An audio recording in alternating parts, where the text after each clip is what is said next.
Cuando un hijo de Dios camina en obediencia, en rectitud y en sujeción a Dios, Dios lo respalda, Dios lo protege, Dios lo bendice, Dios lo guarda.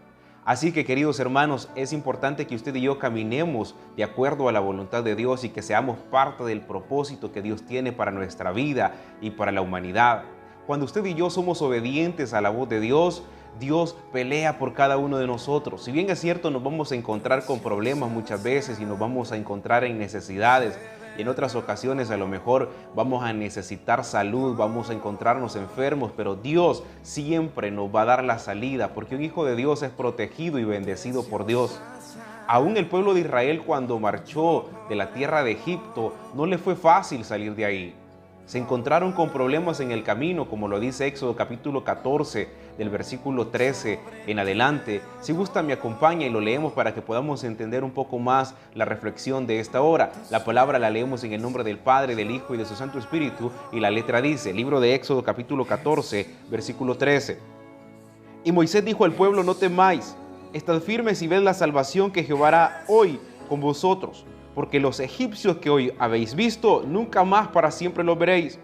Jehová peleará por vosotros y vosotros estaréis tranquilos. Y es que esa es la vida de un hijo de Dios.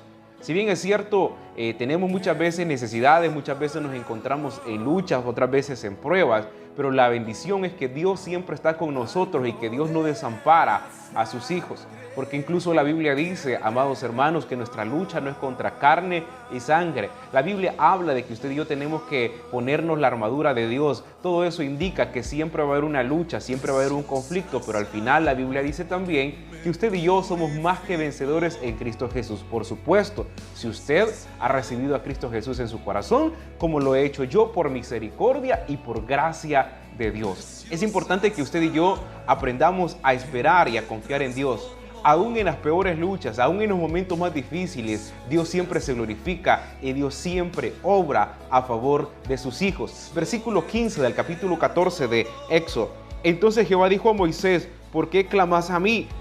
Di a los hijos de Israel que marchen. Y tú alza tu vara y extiende tu mano sobre el mar y divídelo, y entren los hijos de Israel por en medio del mar en seco. Usted puede continuar leyendo lo que la Biblia dice y se va a dar cuenta cómo el pueblo de Israel pasó en medio del mar en seco, y cómo los perseguidores del pueblo de Israel, cómo los enemigos del pueblo de Israel, por decirlo así, se ahogaron en el mar. Y es lo mismo que sucede en nuestra vida diaria. Siempre nos vamos a encontrar con enemigos del Evangelio, nos vamos a encontrar con perseguidores de Cristo, nos vamos a encontrar con personas que nos van a odiar simple y sencillamente porque nosotros somos hijos de Dios y porque no nos parecemos al mundo. Pero lo que usted y yo tenemos que hacer es esperar las promesas de Dios. Lo que usted y yo tenemos que hacer es esperar la cobertura de parte de Dios, porque Dios siempre nos da la salida, porque somos sus hijos. Tenemos que creerle, tenemos que accionar. Cuando el Señor le dice a Moisés: alza tu vara y divide el mar, Moisés tuvo que haber creído a la palabra de Dios y hacer tal como Dios dice. Entonces ahí podemos ver un principio, el principio de la obediencia. La obediencia paga bien. La obediencia siempre va relacionada con la fe. Si usted no cree, no va a obedecer. Y no venga a decirme que tiene fe si usted no es obediente a la palabra de Dios.